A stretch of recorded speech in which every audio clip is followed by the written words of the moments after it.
Dorce Gamalama masih sakit? Dia sebut Bu Megawati Soekarno Putri, "Tolong ya Bu, saya mau berobat." Penyanyi dan pembawa acara Dorce Gamalama masih dalam masa penyembuhan seusai dirawat di rumah sakit karena mengidap diabetes.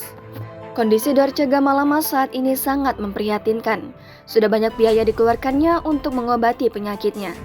Bahkan saat ini Dorce Gamalama sudah tidak mempunyai banyak biaya lagi untuk mengobati penyakitnya.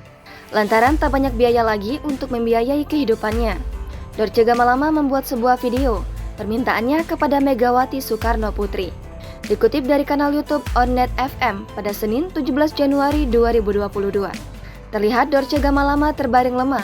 Dorce Gamalama mendoakan Megawati Soekarno Putri. Ia menerangkan bahwa keadaannya saat ini sedang sakit dan meminta bantuan kepada Megawati. Dorce pun berterima kasih dan mendoakan Megawati kembali. Jangan lupa subscribe, share, komen, dan like ya!